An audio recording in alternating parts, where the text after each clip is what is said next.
finally one day I did pick up the phone when my mom called, and she started, it's been a long time. She's like, how's the marriage? Separating, I think, maybe divorce. How's the house? I don't Not know. It's good. underwater. Maybe Airbnb. We might foreclose. Maybe we'll sell. I don't know. What's happening with this show? I think it's closing. Oh What God. about Ugh. finances? Maybe bankruptcy. Oh God. And, and then there's like total silence. And I said, well, Mom, as long as we're talking, I may as well tell you I quit drinking. She said, now? With everything going on? She's judging that more than anything else. Do you think this is really the best time for that?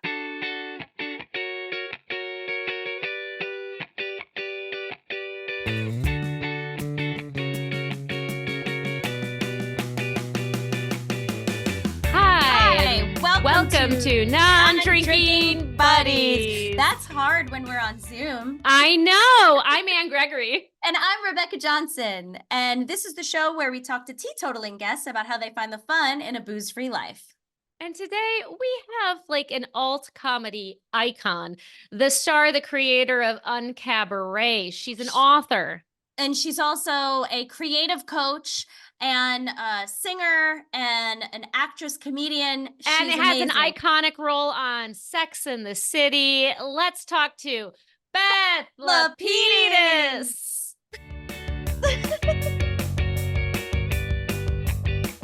Hi, Beth. Thank you so much for meeting with us. Finally. I am sorry. We've been going back and forward, and Beth is so busy with your show, with your coaching, with your writing, and thank you. We appreciate it. I think you were a guest on our friend's podcast, The Alarmist. Oh, yeah, that was fun. Yeah. Yeah, so my friend Rebecca recommended that we had you on. She said you were such a great guest. Oh, and, that's nice. That's a fun show, yeah. Yeah. Thank you so much for doing this. Well, I'm so happy to talk to my sisters in sobriety. Yeah. So when did you make the choice to ditch the booze? I'm in my 13th year. It's my sober boss mitzvah this year. Oh, nice. You're a woman. By the way, it's just so creepy that like back in the day, you consider a 13-year-old a woman. Ew. But yes, your sobriety is a woman in ancient eyes. In ancient times. Yeah. Yes. Well, I like the idea of 13. It's an interesting idea, this, passage into adulthood and how long it takes. And really the 13-year-old is like, I don't know what it was in the olden times, but, as this sort of demarcation into an attempt to grow up. Everything is so gradual, there's obviously never a day. Oh, how awful is it you get your period and then they're like, you're a woman, oh God, I'm not ready. And so I think it's interesting, the process. And it is one thing I do love about program, the steps do indicate that it isn't a thing. Things don't happen like all at once, right. A process of maturity and a process of growing up and a process of being sober. Anyway, so I do like, I wish I had an actual bat mitzvah, but we'll bring gifts. Yeah. In denominations of $17, right? Or am I making that up? 18. Sorry, Jesus. Oh my gosh. It's 18. Boy. That's how embarrassing for you, Anne. I'm so sorry. It's easy to remember when you think of 18. The number itself is one, which is the sort of principle of, individuation and oneness and, and the 8, which is infinity and allness. I love that. You actually see the 18 and the, like, for instance, a mala or a rosary, they have 108 beads. There's 108 so many places in math and in science and the universe. It appears everywhere. And so once you realize that 18 is a piece of the 108, it's very easy to remember forever. Okay, now I will.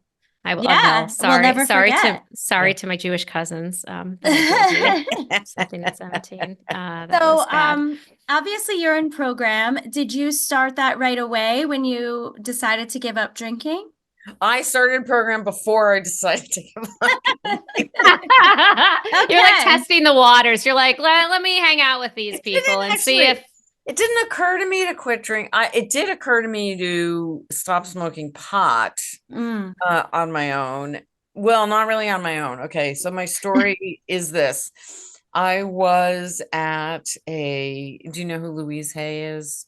She was like no. a big publishing, Oh, is an yes. empire of self-help, spiritual, Yes. very important person in that Hmm. she created this publishing empire around this idea of spiritual healing and around the AIDS crisis, and they were called like hay rides, and Mm, you heal your body, heal your mind, and your body and your mind are connected, all that. Mhm.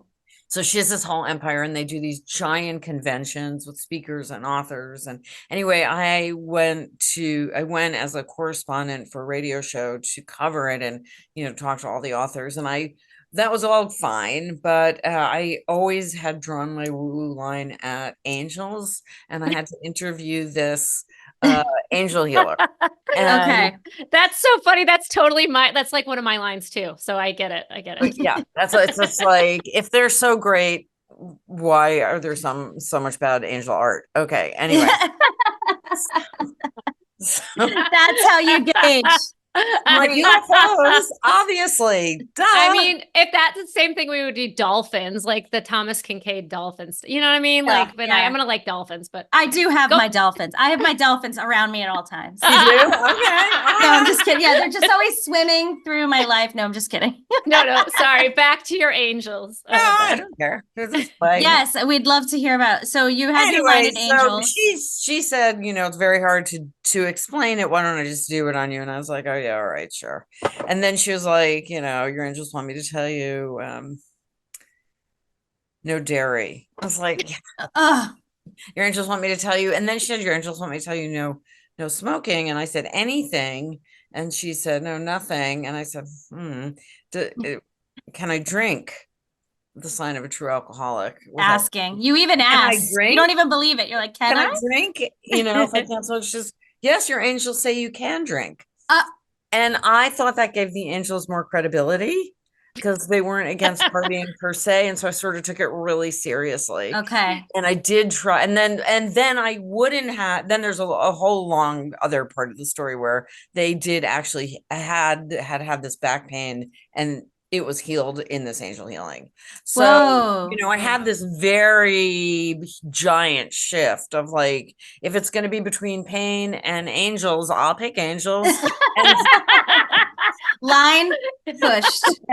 but that is always how we change. I mean, every story you Yeah. hear, it's like it's too much pain. It's like when the pain becomes unbearable and the only thing you can do is Yes. change, then you change. When Mhm. you're in discomfort enough to like Yes. be like, now I have to fucking What is change. it? The Yeah. gift of desperation, right? Yes, Yeah, exactly. yeah, I love yeah. the gift of desperation. Yeah. Oh my God, that's one of my favorites.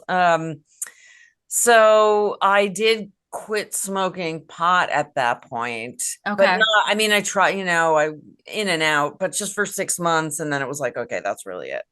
And once that happened, then I had been hanging around a new person who I admit I did have a bit of a crush on. And Mhm. he suggested I come with him to sober yoga. And Oh, I love that idea. I love that also as a juxtaposition to like drunk yoga, which Yeah, sounds like most people awful. aren't drinking during it, but sure. yeah, exactly. Have you ever been? It's amazing. It's, No. Oh no, where like, is it? I don't know where it is now. It's called 11th step yoga because, Okay. prayer and meditation. Right. And it's amazing because they do, you look at your arm behind you, and then it's like, we learn to not regret our pasts. So all yeah. the principles are Okay. kind of interwoven. And then at the end, Cool. it's really great. I love that. But I had a pretty rigorous yoga practice at the time. And this person was like, yeah, I was like, it really does sound like a meeting. And he's like, it's not a meeting. It's just yoga at your favorite place and it's free.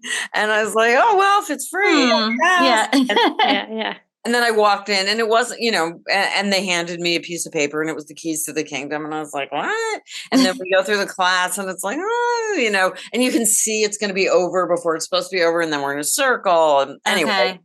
and I'm reading the keys to the kingdom. And at that time I was doing, we had just written the Change song, which is the song that I've been singing for 13 years now. Change makes us so unhappy, but we have to change to be happy. It opens up all the on-cabaret shows, and it's in my new show. It's a lot, and it's like a very anthem-y song for me. And we had just written this song, and then when I heard the Serenity Prayer, I was like, that is like kind of exactly a song. And there's all this stuff in program that it was in material I was doing and stories I was telling. And I was like, this is so me. I was like, I'm not an alcoholic, but like, I really like these people. And then afterwards I said to him, was that an intervention? He said, I don't know. Was it? Why do you think that? Yeah. And then I was like, well, I don't know. I mean, I guess if you need me to be, sober to hang around, and it seemed so easy. I was like, oh, sure, whatever. And then like a month later, I was holding a drink. And then I was like, oh, yeah, I really like that. That's how I was. I was like, oh, yeah, I guess. Then I had a pink cloud. And then one day I was holding a glass and about to like, I don't know. I was a 5 o'clock drinker and it was time. Me too. Yep. I wasn't like, and so I just was I going to put water? There's still some booze in the house and I was about to pour a glass and I could just see how this glass, and I really, really, really wanted a drink. And I could see how this glass, it was so literal. It was like this glass was literally between me and everything else. Wow. And I just was like, I want this so badly that I don't think I can even figure out what else I want that's like behind this glass. I don't even know if I should. So much confusion about wanting and what I could want and what I shouldn't want and wanting things and wanting this drink. And that was when, so it was about a month in, and I had gone to a couple of meetings and, sort of as a +1. I decided to stop drinking and was going to meetings as a +1 before I made the decision. And I would say I stopped drinking about a month before I made the decision. Yeah. It had never occurred to me to try even before then. And once I did try, I decided on that day with that drink and the wanting stuff, I decided, oh, sorry about that. I decided, you'll edit that out in post. A stray noise. I was like, what was I saying? After you looked at the drink and you were like, this is between me and everything else. I was like, I'll stop drinking for a year. That's what I decided. Oh, okay. So it wasn't, yeah. Okay. And then that year just extended. And in that year, I had this image of myself crossing a river, like Whitewater River. And sometimes I would be slipping and sometimes I would, slipping, haha. And sometimes I would be drowning and sometimes I'd be walking really easily or swimming. Somehow I would shut my eyes and I always saw myself doing, I don't know where it, a very given image. I didn't think of it. And then at the end, it's the year, and I did get to the other side, and then I looked around, and the landscape was like completely different. It was so like Technicolor and neon, and it was really like a Wizard of Oz moment. It was like my life had gone from black and white to color. I had no idea how to navigate this new landscape. I had no idea what it was like. I mean, and like on the day of my, first birthday, I was like, oh, obviously this is the rest of my life. But I really did think at the beginning, like, I'll get a year. Yeah. It's great. Yeah. I feel like it's like whatever gets you there. 'Cause like we all have different ways that Mhm. kind of we can, because we bargain with ourselves so much when we're drinking, right? Like, Yeah. I'm not going to drink until after this time, or I'm going to drink every other day, except for the day that I have something bad or good happen. Yeah. Yeah, Then I yeah. could break that rule or whatever it is, right? Yeah. And so then if we have to do a little tricky bargain to get ourselves to stop drinking, like eventually, either we get clear and stick to it, or the bargain didn't work. But And you go back Yeah. and you come back. I mean, relapse isn't part of my story. I have to say, I was not that young the first time. And I did hear in the rooms people say, I heard one person say, every time you come back, it's harder. And I Yeah. just, Oh, really? Okay. I don't even have it. I barely have it in me to do it this first. It's so hard the first time. Me too. Yeah. I was like, if it's a harder the second time, I don't know if I'll live through it. Yeah. Yeah, that's kind of what I've heard too. And just that I've heard from friends who've had relapses, and then they're like, oh, I thought, well, I could just go back. And then 2 years went by. And Yeah. then, Oh, wow. and so, and then, I feel like that story comes up a lot. And so it does kind of keep you sober. Because I'm like, I already did this. And we're in our 40s, like, except for Anne, who's 21. But other than Yeah. that, Plus 22. yeah. Yep. But it's like, I don't want to waste any more time. Yeah. No. And it's like, even if you think, honestly, I have heard people who have gone out and actually been fine. Like did recovery. There are those stories. And then you just think it's a risk, It's a bad lottery. It's a Russian roulette. It's like, yeah. And that could work and for also them. And then like, I that couldn't work for me, going back to it. I don't want to feel that way again. exactly. The what it did to my life, the hangovers, the anxiety. I don't want that again. Yeah. Yeah. I mean, if you ever just think about the second drink, it often it's never the first drink. So Right. Yeah. I've only really had one bout with wanting to relapse. I did have one really bad bout with wanting to relapse. It was after UNCAB's 25th anniversary, which had been such a big show, and it was huge. And it was sort of like a wedding size event. Wow. And I ended up, but it was not a money-making event. And I was so exhausted and so broke afterwards. And I was so tired. And I was in New York for the holidays, and there's all those little cafes when you walk around the village, and everybody is just, I just was like going to meetings like crazy. And YouTube is also filled with amazing, if you ever need like anything right now, or Zoom meetings too. There's so many amazing speakers on YouTube all the time, Yeah. Yeah, that's good to know. I've done podcasts when I need a meeting. Like there's, outside of, obviously we have this podcast, but there's some really good like AA speakers on podcasts. Like you could just Google Spotify, like AA, or Google like sober. Yeah. And there are some just like speakers. I mean, some are from like literally 1965 and some are recent.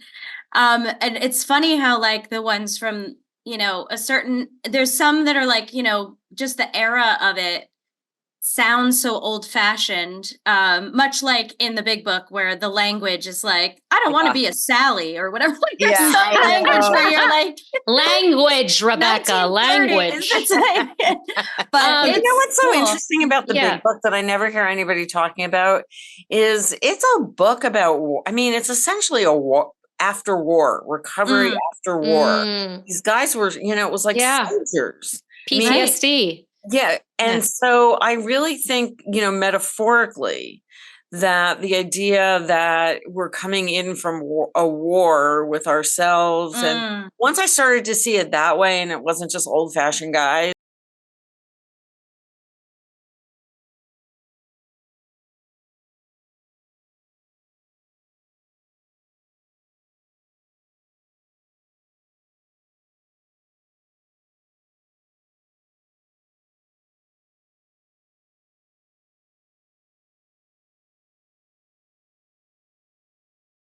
And on other programs, which, how many programs can you really work? Do you really want sponsors? How many meetings? It's a lot of I'm working another program right now. You are? Yeah, I'm working CODA because I was like, oh, a lot of my drinking is codependency. Interesting. Okay, cool. Let's unpack this. So like, it's just the next little onion layer to like, help. Yeah. And it's been great. It's been really great. Oh, that's amazing. Yeah. I listened to a lot of Al-Anon meeting stuff, but in the end, I always feel like I'm the qualifier. Yeah. Mm-hmm. Even though I feel like I do, in the end, I think every AA person, ultimately you're in a relationship with yourself and Yes. you're an Mhm. alcoholic.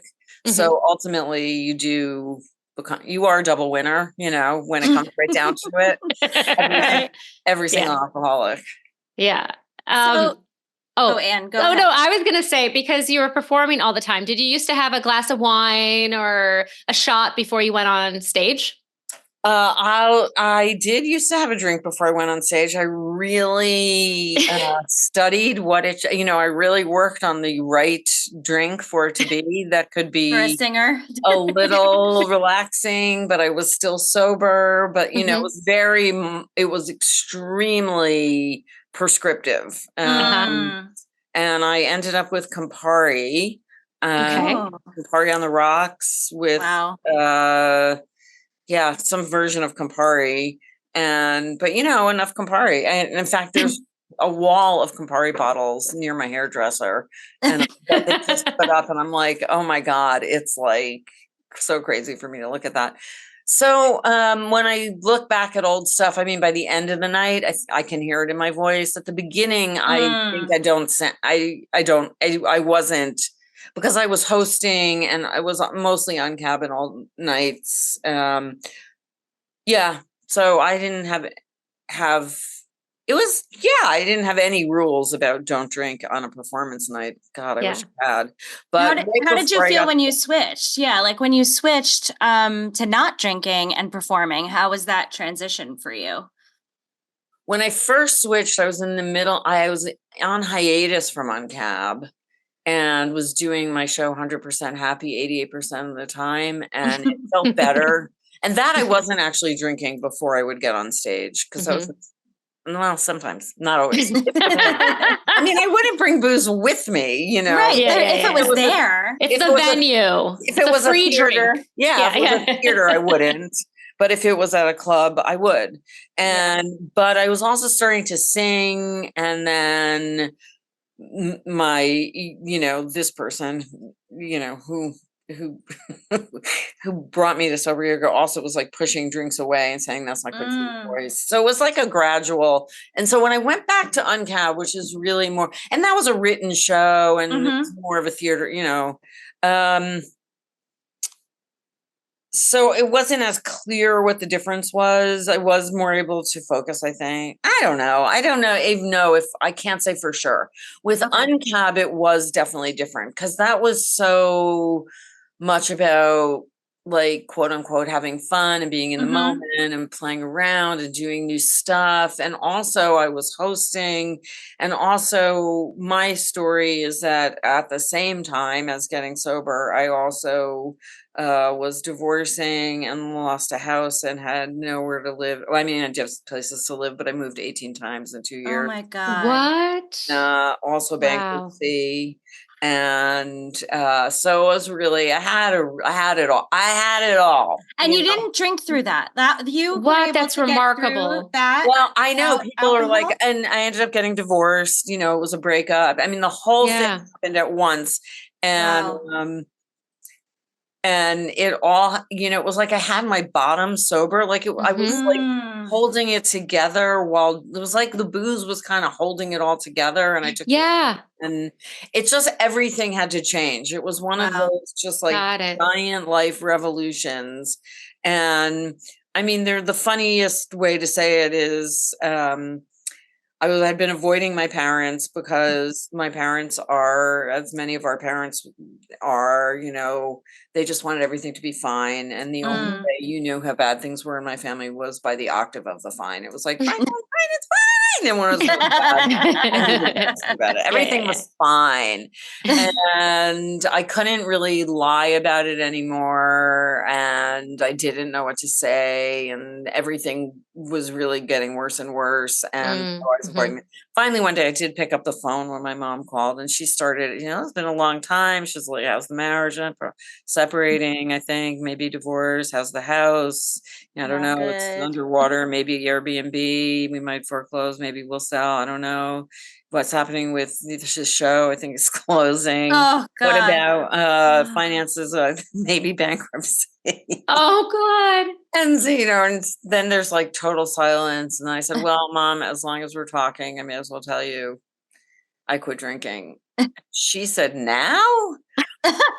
With everything going on? She's judging that more than anything else. Do you think this is really the best time for that? Yeah. And, that was really, and that really just hit home so hard because also my dad has, whatever it is. She definitely likes everyone else, wanted everyone else to be evened out, And that's what the drinking does, though. It's like the numbing. They talk about people go through breakups, divorces after quitting because you were talking about that glass and the rest of your life and making the choice. Like there's this clarity that you get. Yeah. That I'm unhappy. And it's not that I'm an unhappy person. I'm really unhappy with that situation, Yeah. And it's really, it's something that I didn't know about before quitting. That it's not all, because you get that pink haze and you're like, everything's great. And oh my God, I lost 5 pounds, like stupid stuff like that. Oh my God, I lost so much weight when I quit drinking. It was the greatest thing. It was the greatest. And then I discovered sugar. Yes. That's the thing. And then it came back on. Yeah. I gained weight because I'll eat like sweets like a crazy person. So that's another thing. That's a problem for another day. But at the same time, I'm like, everybody's like, I lost weight. And I'm like, I think you can't replace like 5 glasses of wine with a pint of ice cream every night. But, better You're than doing drinking. Great. You look great, Rebecca. Drinking. It is better than drinking. Yeah. It is better. My blood work was better. I eat way more sugar and my blood work's better. So I mean, because alcohol was sugar. It's sugar, but it's all the other bad stuff. Yeah. And I'd be on a diet, and if I was on Weight Watchers, I would give myself enough points for my wine. Oh, so I'd eat one sandwich so that I could drink as much as I wanted. Psycho. Oh yeah, or like it's got to be just the booze, no mixers. Remember that? Yeah.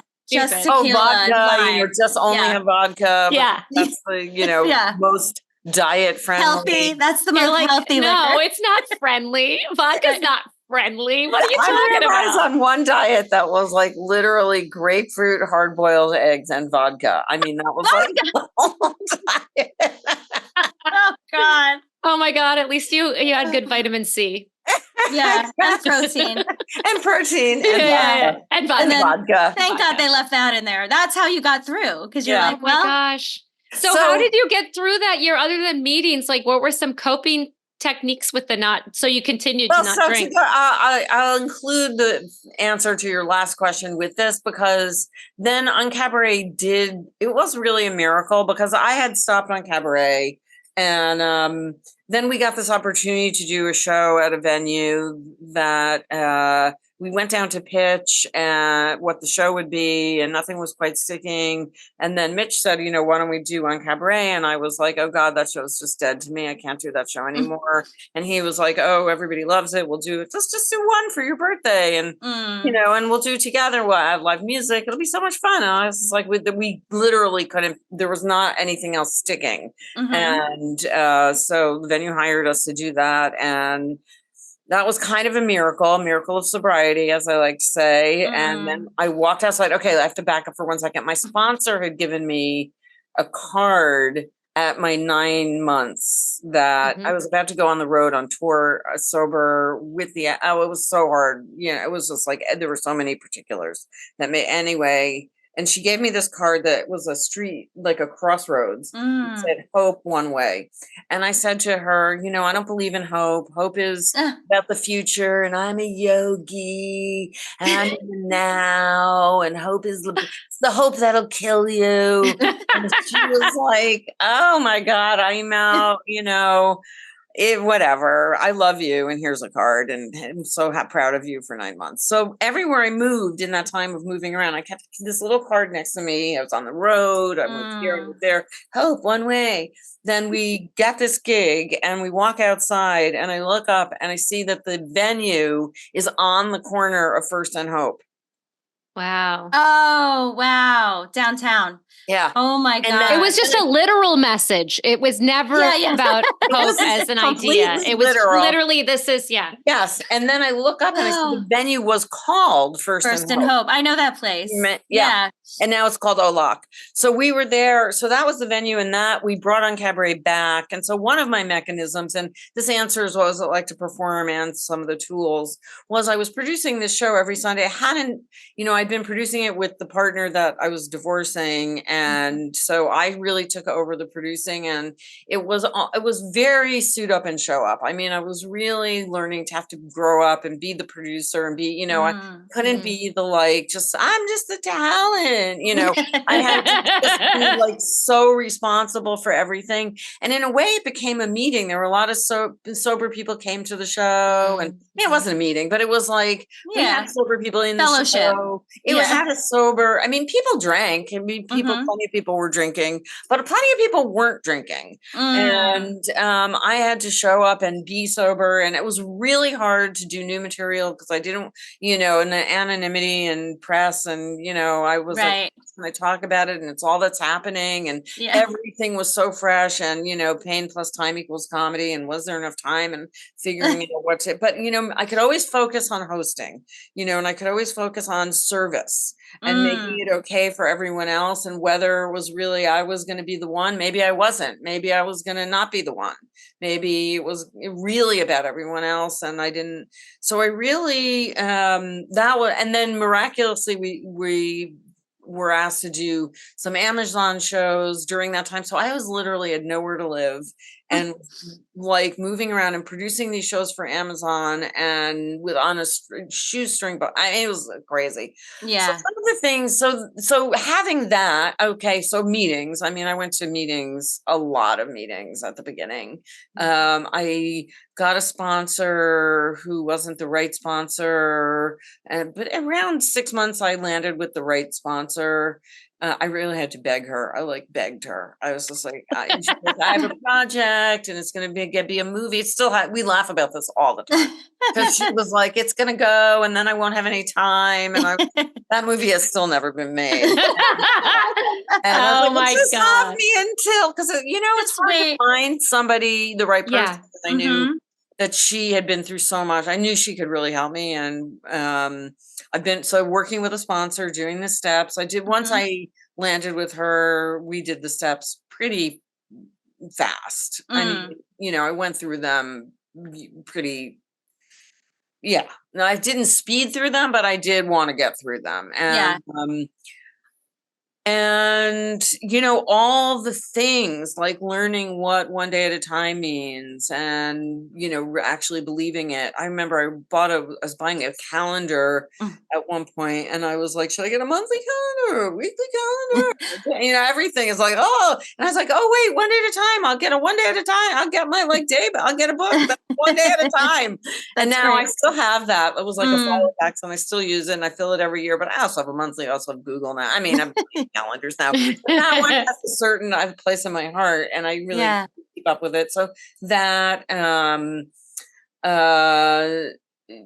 lot, there was, really listening, being willing, I would say, just being willing. I mean, Fawn always says you were just really willing. I just, there was a lot of, I cried so much because I was in so much grief. I lost besides losing drinking and the crutch of drinking and having to feel all my feelings, which I didn't even know what they were. I feel like I was just like, an emotional child.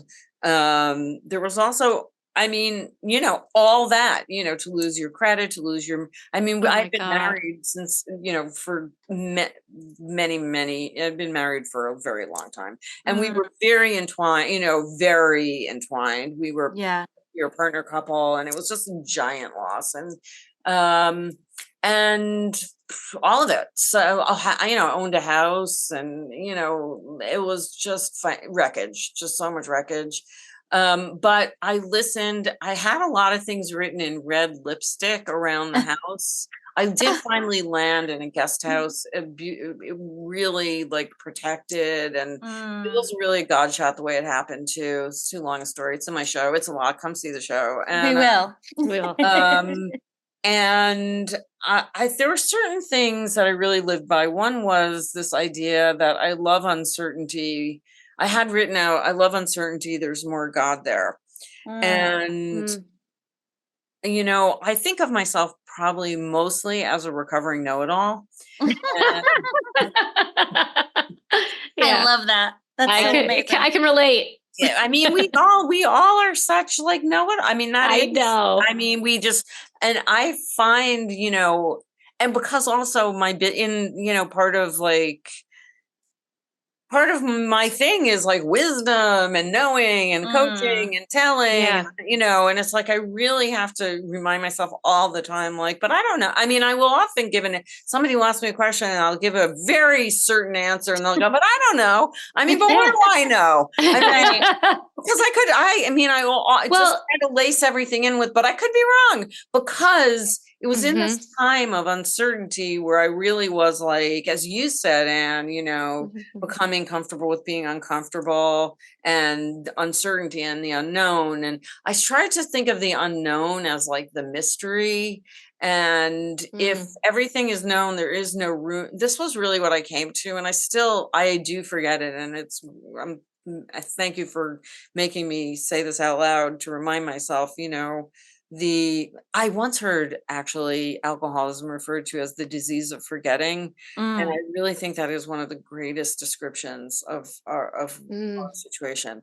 But this idea of uncertain, when everything is known, think of it as like concrete. Everything is so concrete. There is no room for that sparkle to move through and change anything.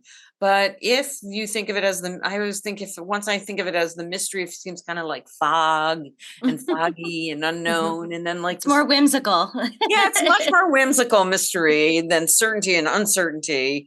So that was one tool I really tried to develop that tool I remember there was Sarah McLaughlin has a recording of the St. Francis prayer. Oh, wow. St. Francis Fair.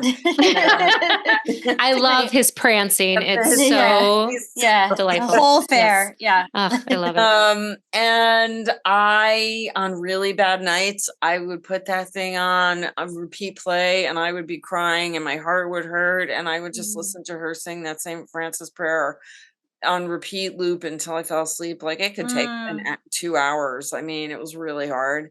I tried to learn to pray. I'm Jewish, and I picked a Christian sponsor partly. I mean, I didn't pick her because she was Christian. I did think I was I always say, people say, get a sponsor that has something you want. And she had the prettiest blonde hair.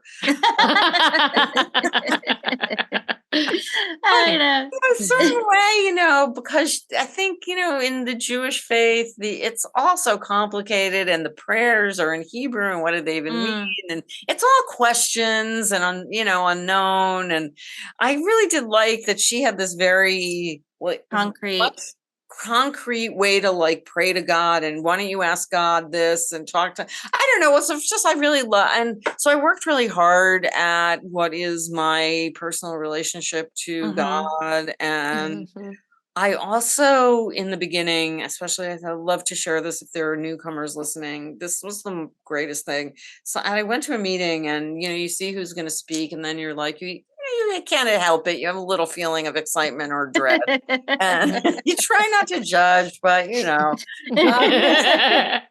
I'm just like open, and it's okay. Yeah. This guy, I had heard him speak before, and his story wasn't that interesting to me, and you're like, wrap it up. And wrap it up. Like, this guy, and really judgy, like, this guy. And then he said in his share, some days the best I can do is not make it worse. And that was such a giant light bulb, aha, helpful moment for me. And it also woke me up to like how judgy I was. It really helped me stay out of judgment other times in my life Right. because I was like, here I'd been like, and he said the most helpful thing I'd probably heard in a year. Right. And that was a really powerful tool because I don't know about you, but for me, the thinking, it's not the drinking, it's the thinking. And in my mind, I do I can hook into something and make it worse and worse and worse and worse. Oh, yes. And My therapist calls it catastrophizing. I do yes, that. exactly. Yeah. And even if I'm not doing it out loud with anyone else, Mm-hmm. I'm really doing it with myself. So Yeah, that's even the worst, I think. Well, I mean, Rebecca probably thinks it's the worst when I catastrophize with her, but like Maybe in she's my brain, it's catastrophizing now. worse. But I mean, I'm working on that right now. Yeah, exactly. It's like to come from a place of curiosity and a little more openness than being closed off, know it all. Yeah. Yeah. And also just restraint of pen and tongue. Yeah. Yeah. And I think that was one of the most baffling things to me as a writer and performer, restraint of pen and tongue. The first few years were really, really hard because I didn't know what I could say and what I couldn't say. Yeah. It was really hard for me to understand what restraint of pen and tongue would mean in a positive way. But lately I've come to connect it with this idea. Did you ever hear a phrase, don't waste your breath? Yeah. Yeah. One day I was like thinking about saying something and I said to myself, don't waste your breath. And all of a sudden I really got it. I was like, you literally only have, I mean, the yogis have like, maybe it probably has to do with 108, maybe it's like 108,000 breaths or whatever the number is. Like there is a number of breaths that you get and like, don't waste them on this negative thought or these negative ideas or complaining or, so that was a big one. Restraint of pen and tongue. And of course, the asking for help without whining. That's the part they never say. They say, let's ask for help. But you're adding on, no, don't whine. Yeah, it's not working. Why is it going my way? Well, I just had the acceptance thing. I also, because I was crying for so long, it was literally like my third year of crying. And I said to my sponsor, like, am I ever going to stop crying? Like, I wasn't in really. She kept trying to get me to say what it was about. I mean, when I look back on it, I'm like, it makes so much sense because it wasn't necessarily victim thinking. I was really in action. I really got that, AA was a program of action and steps and doing and, wasn't a program of thinking and I was doing it. And I didn't really feel sorry for myself. I was excited about, getting a second chance at life. And I was all of these amazing things. But I was still just crying. And, there is the grief of giving up drinking and grief of mistakes and just shame about mistakes and, all that fourth step work. And I really, at some point just was like, I just may never stop crying. If this is my life, I guess this is my life. I don't know. And then, one day at a time. It's a breakup. It is a breakup at times, like it's, especially like if you've been drinking a long time, like I'm like, I drank for 27 years. Yeah. And it wasn't always destructive drinking, although like pretty much the first time I drank, I threw up from it. Oh, wow. Okay. Because I was like partying with kids and we were running around and taking shots and then run around again and take more shots. And I drank until I threw up first time. And I was like, great, keep going. I guess that's what it is. Yeah, that's what it's like. What it means to be grown up. Yeah. I was 16 and 27 years. So that's a long time to have something in your life. And like all the ways that I glamorized it and made it felt like the solution for everything, And so, it makes sense that subconsciously you were grieving it, even if consciously you were taking action. And I- especially if you've lost, as I did, so many oh other my things. God. Yeah, it's a hard. Yeah, Yeah. it seems And reasonable to cry for 3 years given that. Like It that does. seems like a Yeah. yeah. And then also, the feeling, all that feeling that you didn't want to feel. Oh my Mhm. God, yes. And you even just try the frustration of trying. It was funny. It did maybe about 5 years ago. So I don't know how many years that is in. If I'm 13, 8 years, it was like 8 years already into sobriety. My mom passed, and Oh. I'm still friends on Facebook with the woman who was my English teacher, and like my teacher, the one. Mhm. And Oh, she wow. said, and she's now a therapist, and Oh, she wow. was like, if you ever want to talk, about your mom, like, let me know. And I was like, oh my God, I want to talk right now. And Aw. so she's become kind of a mentor, which is amazing. Oh. And she's a therapist and a mentor, and like so anyway, in the beginning of us talking, and she was really like trying to help me deal with my mom's death. And at one point she said, you might want to look up executive function disorder. Mm. And I did, and I Mm. took a page of notes on it, and my page of notes like kind of proved that I had it. And it was like all over the place. like an art project, Yeah. and I started to understand, like, oh, it would really make sense, like at 5 o'clock. I mean, I drank for many other reasons, but Mhm. self-medicating reason of like working with my brain all, and then at 5 o'clock, my brain was just like, I can't do it Overload. anymore. I can't do it Yeah. anymore. And Same. Yeah. Do you And have any rituals at 5 now that you do to kind of like shut no, down? I don't. But you Yeah. know what? I did somewhere in my second year, my sponsor said, you do understand that you call me every day at 5 o'clock. Like, So you do. You do. I don't anymore, but I Okay, did you at did. that time, in Yeah. those early years. I Yeah. just would call her at that same time. And I still get squirrely at that time. It's been 18 months and that's the time of day that I just get a little squirrely. Oh, you're a baby. And do you both, is Yeah. that about what you both have? About 18 months? We quit on the same day for different reasons. We didn't let each other know. And we like came to each other and I was like, I got a shameful secret. And she's like, I got a secret too. And I'm like, I quit drinking. And Yeah. so we were both, cause we drank so much together that like, we didn't want to tell each other. Oh, that's so sweet. Yeah. Yeah. So you were friends before, Mhm. and then you Yes. got sober at the same. Oh, what a great And story. we were doing like comedy together and friends and then I quit like smoking pot 50 days ago. So it was like it was like a thing that I didn't do that often, but it was always a thing that I had in my back pocket as like Oh.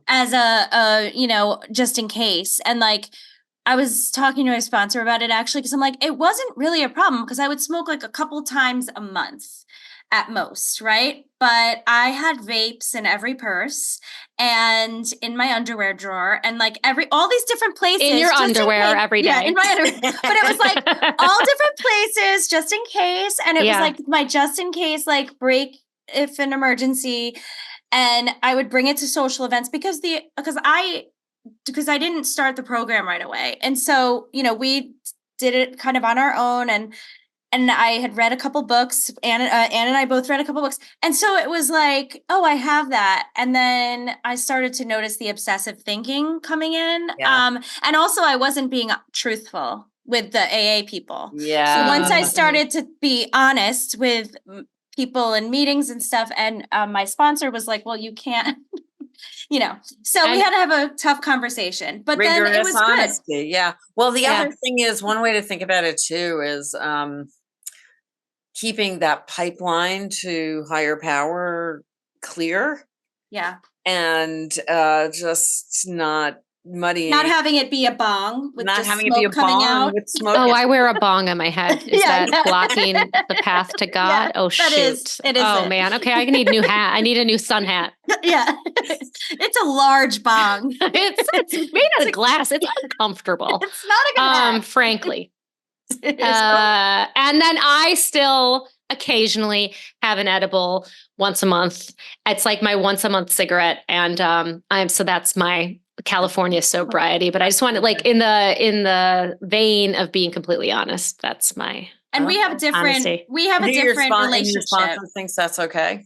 I don't have a sponsor in AA. I just have in my coda. She doesn't do Sure. AA. Yeah.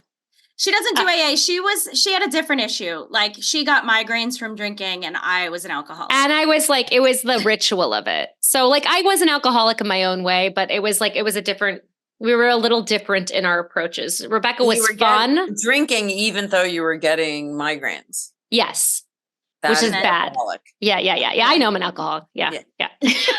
We're all coming to it at our own time. But like, you know, and I, you know what? Yeah. I mean, you know, whatever. I mean, doesn't mean anything except, you know, if you're going to do something, even though you know it's bad for you, that's true. You know, that's me and ice cream right now. But you know, still, I'm it's Coca-Cola. World. I mean, I drink probably, you know, my blood is filled with caffeine. Yeah. You know, I just, you know, for me, I feel like there's so much to be gained by clarity. The idea of an edible is so nerve-wracking to me that, you know, I remember doing like pop brownies and being high for 3 days and just being I know. It's just so different. I know. I'm on the fence. I just, whereas it doesn't, strangely, the way my brain works, if I have it as a thing, like I've had this thing of edibles for the since we quit, 18 months. And there's been 30 in it. So I just like to have it there. I don't know why. Maybe I still have my ex-boyfriend around, alcoholism. I don't know. I still have him on speed dial. Who knows? Who knows? Who knows? You know, somebody gave us a bottle of champagne 4 years ago and there it sits. I didn't throw it away. Just maybe somebody will come over and I might want to serve them champagne. Oh, yeah. Isn't that like a rule from back in the day? Like always have a bottle of chilled champagne in the fridge. It's something like I actually have a big lesson I learned from champagne.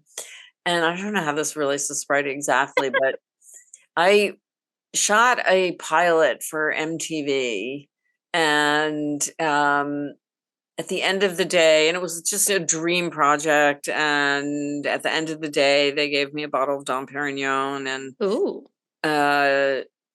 I was so tired at the end of that day. I just thought, I'm just so tired. How am I even going to drink this? I mean, if you can imagine an alcoholic thinking that, you wouldn't. But also that you had to drink it all. Yeah. I mean, you know, I was just too tired to even drink this. So I just thought, I don't know. So I just put it in the fridge. Mm-hmm. Then every day was like, is it good enough for the Dom Perignon? Is it a Dom Perignon day? And then the show was greenlit. And then before it got on the air, it was canceled for time. You know, it was just like, it was just total fuck over. And so then it had a whole bad flavor to it. Now here's this bottle. And then finally one day it was so like just sitting in the fridge. I was like, I don't know, I'm just going to open it today, like random day. But it really made me understand. It's like, don't put off the champagne moment. Like it's not like with champagne, I think it's a very sober thought. Actually, it is one day at a time. It's like when there's something to celebrate. And I think, it's funny, you know, I wanted to take my workshop business and turn it more into a coaching business and really redefine the business part of my business. And having a business coach who's a little bit like having a business sponsor. And I love her and she's so great. But I work with her one-on-one and sometimes I go to a group with her and it is a little bit like a meeting. But at the beginning, she makes us do victories, wins, and nice surprises. And at first, it's just like, this is the geekiest thing. I can't bear it. I can't bear it. And then I started, you know, and then in my own groups, I was like, well, I'm going to try it when I lead my, you know, my infinite creator groups. And the thing that I love about it is I say this about artists, but I also, if any of you are listening and you're just actually creative in some other ways or maybe you're just alcoholics. Everyone has creativity with it. I think of it this way, you know, when you look at a plank of wood, there's a knot in it. If there's a knot in it, that's where your eye goes. Your eye goes directly to the knot. And Mm-hmm. the knot is literally where there was an infection in the wood. And that's the interesting part, the bad part, the problem, the infection. Mm. That's where we go to. And especially as storytellers, I mean, I'm not going to sit here and tell you the best day of my sobriety, like, Right. Yeah. I was crying and it was horrible. And the guy, and because this is what's interesting, we're storytellers. Mm-hmm. Mhm. And so by looking at, and it is also like you do as you go along, learn that in your sharing shouldn't be complaining. And Mm-hmm. how do you, it's like when they tell you do a gratitude list, but it's a little bit different because we tend to overlook, like the champagne moment. Like it would have been a thing to, at the end of that day, say, whatever happens with this show, like today was a success. Yeah. Just to be able to get through today, to be able to do an amazing pilot, to show up for these people.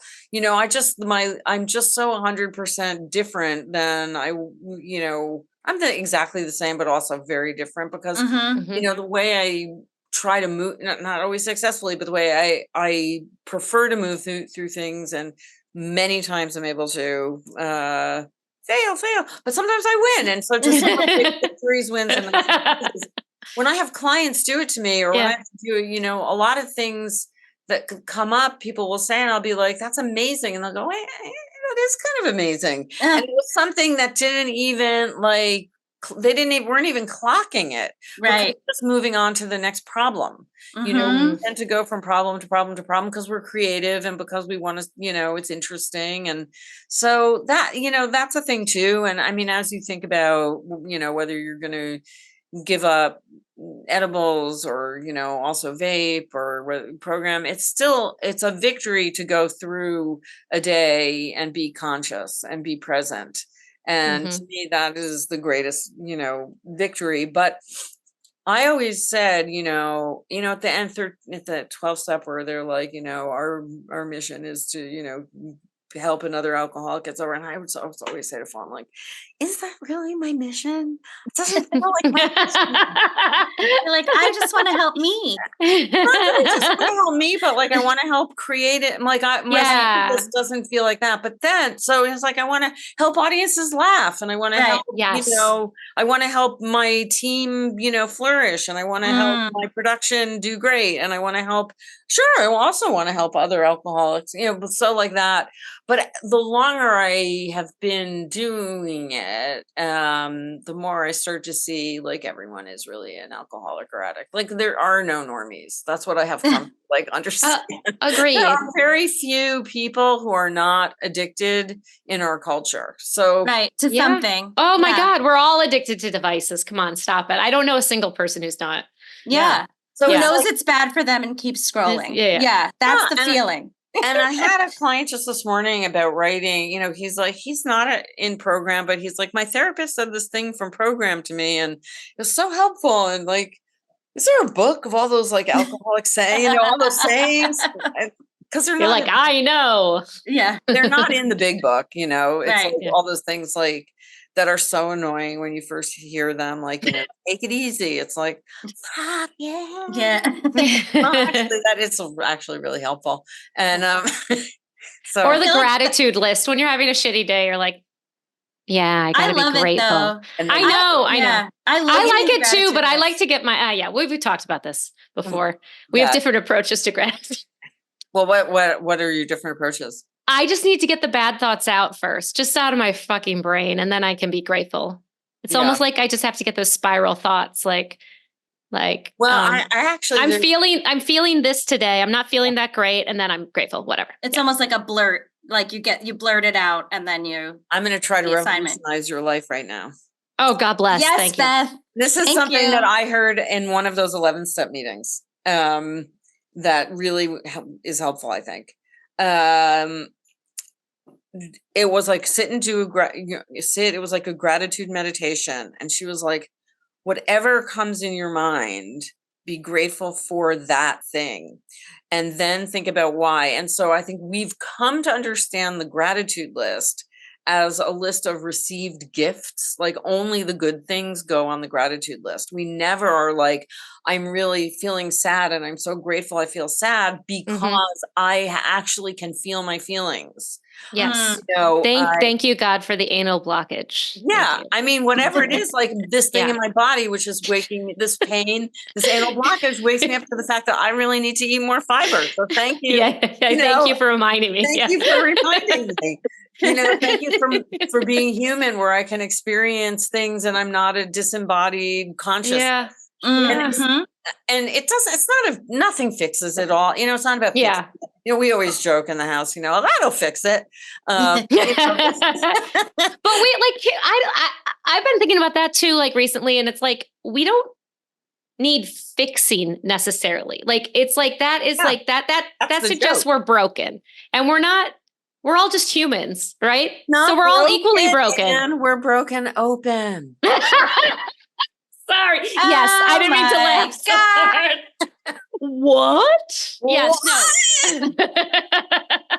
It's true though, but I mean, like, yeah, like, I think that sometimes, like, with the self-help stuff, we get to like, once I fix all these things, then I can feel happiness. It's like, no, with your broken ass or your not broken ass right now, you can feel happiness or not feel happiness. Or not feel happiness. Yeah. You don't have to feel, and that's okay. And you can be grateful for feeling.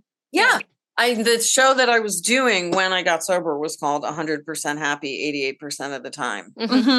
And I do still stand by that, even though I was not so, I mean, I do think of it as like, you know, and my idea, the big idea of that show was like, you can, and I mean, 100% happy, who can be, but you know, the joke version of the idea is that you could be 100% happy 88% of the time if you're willing to be 100% unhappy 12% of the time.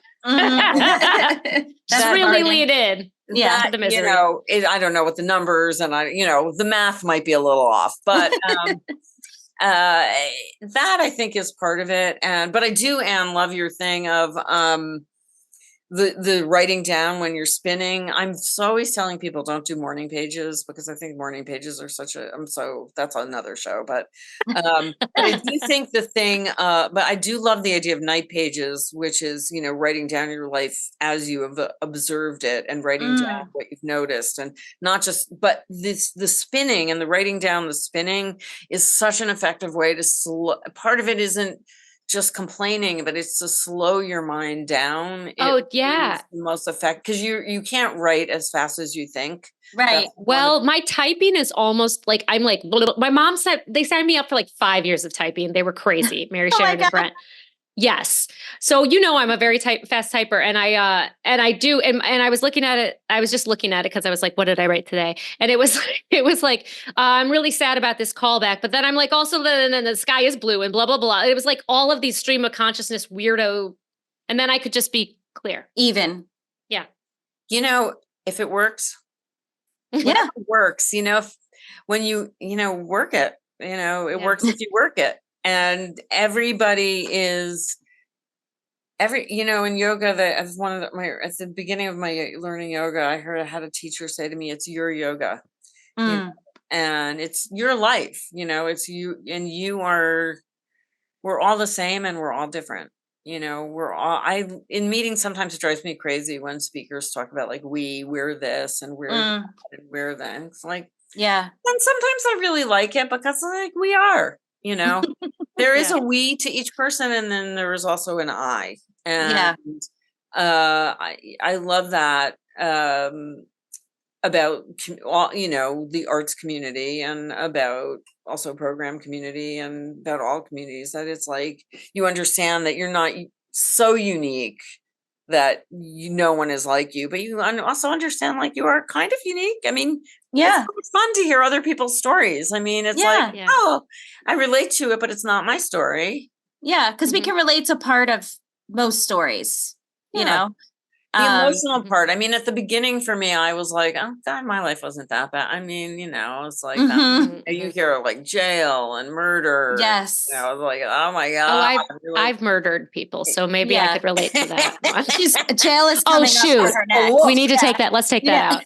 No, I'm keeping it in. Okay, sending great. it to the cops. Oh, okay. The The cloths. But the first thing that I heard that made me go like, oh yeah, was a guy who, I don't know what his drug was, but then he was in a hotel room, I think in Vegas, and he had put like tinfoil up on the windows and, and I was so relating to his share. And I was like, oh, that is the description of what my inside felt like. I felt like I had done that emotionally. Wow. And so you never know when you're going to that is what I loved about meetings. Yeah. Well, I think we can wrap up. This has been so incredible. So lovely. I love it. What shows, where can we get our audience to go to see you in live? Or online. See me live. See you. To see me. You can, number one, who knows when you're listening to this in time and space, but within this week. We'll post it. Yeah. This week, whenever this week is. Yeah. Cabaret is running monthly at a venue in Los Angeles called El Cid. Yes. We're there generally Fridays at the end of the month. This month, it's going to be the 24th of May, 2024. My current solo show is called It's a Lot, and I'm working on tours of that. So the best thing to do to stay in touch with me is to go to my website and sign up for my email list, or to find me on socials at Beth_Lapides on Instagram. And I'm on Substack as The Infinite Creator. And my creativity work I'm doing with people is super exciting, and that program is amazing. And if you're looking for a creativity coach, find me there. I have a book called So You Need to Decide, which Variety said was a potentially life-changing treasure. And amazing. You can find that everywhere. It's an audiobook, and you can listen to it on any platform where you find audiobooks. Okay. That's awesome. Thank you, Beth. Oh, and I forgot to say, oh my God, the Sex and the City thing was just brilliant. It was how many days did you shoot that? 2 days. Okay. And it was really crazy because I did, in a PS to this episode, I started my career as a performance artist in New York. Oh, no way. Wow. I only shifted over to comedy after a very big existential, epiphany. And then was in LA and doing on Cabaret, and Michael Patrick King, who is obviously the director and producer, blah, blah, blah. He wanted me to do it, and then I had to audition for the director. Whatever. It's brilliant. It's so brilliant. I have to see it. I haven't seen it. Oh, it's like Marina Ebrin. Like it's Abramovich. Yeah. That kind of performance artist, and it's literally that they literally they optioned her. They licensed. Oh wow, that's what I thought, because I've seen her documentaries or whatever, and I'm like, it's just so brilliant, and she plays it. Like, she should get an Emmy for it. It's so good. It's so good. You know what? We're going to give you an Emmy now. We're giving you an Emmy. This is our Zoom Emmy. Now. You're a woman now. I have an Emmy. Emmy winning. Can I not just from now on? Yeah. Why not? You know what? Who's going to check you on that? I would believe it. I would also buy it. If you said Emmy winning, I would not question it for 1 second. Emmy winning. Best-selling author and Emmy winning actress. Hey, baby. I love it. Okay. Well, thank you so much, Becca, and you're thank you. such a delight. I love her. I feel like I'm in love with her. I love her energy, her wit, and also her jewelry. Her jewelry, her style, her hair. I love it. So you haven't seen, so Rebecca was talking that she didn't watch Sex and the City when it came out. I watched it like little bits, but I did not watch it. I was, not a Sex and the City head. I was a Sex and the City head, but I was a sex head, but I didn't watch it when it came out. I would watch it right when the DVDs would be released. I would go to Blockbuster. This is aging me as a Gen Z. And I would like binge watch them. And I was like, well, when women graduate from college, they have to go to New York, and they have to get really nice shoes and have a lot of sex and drink cosmopolitans. And that's, but Beth was amazing in that. And so many pearls of wisdom. But like, Yes. I really enjoy what's sticking with me about her story, and this isn't even a pearl of wisdom, is the crying for 3 years. Mm, Is just, I don't see that. She was going through such hell, but she was actually processing it and moving on. And then you see where she is now with her right. business and her show and her life and how good it is now. I just see that like the alcohol just prolongs the pain and dulls it Right. It versus doesn't moving make it through go it. away. It doesn't Yeah. make it go away. And that's what I hear from that story, and Yeah. just her strength. Jesus, her strength. Yeah. And honestly, like, just because you get sober doesn't mean the circumstances of your life are going to be perfect. Right. And so it They hand doesn't, out gold bars at AA meetings, don't they? Gold bars, yeah, that's okay, once you get a few years in. okay, got it, got it, got it. 3 years of crying, and then they actually take your tears and they turn What? them into salt, and then they sell them. And when they get the money from the From the salt, salt? turn it into gold bars, Oh and my then you get God. I didn't know so salt was you that have to expensive. yeah you have to cry a lot. Biden. Yeah, that's all Biden's fault. But she was awesome. She's like really inspirational, and she's kind of credited with creating alt Alt comedy. comedy. When we didn't talk to her about this, but like Rebecca and I had a show, and I think at some point we'll bring it back because it was so fun, but like Yeah. it was alt comedy, and like Yeah. we love alt comedy Yeah, in fact, so we much. should And have she's like, her on the show for some time, because oh, we should completely have her. and I want to see her show and read her book and everything. So it was just great to have her on. I'm really, really happy that we got to interview her. Me too. And I just realized Yeah. I didn't make a mocktail, You know what? but I And have I'm some not wheat going to thins. mock you. You I have have Wheat some Thins? wheat thins and We are coffee. sponsored by Wheat Thins and Coffee and Coke Zero. And water. Strangely, Yeah. we're sponsored by water. Yeah. And not a water department, water in general, H2O. Big sponsor to get. Everyone needs it. No, I think that's okay. It's fine. It's the nobody middle of the cares. day. We're not, you know what? Here's the thing.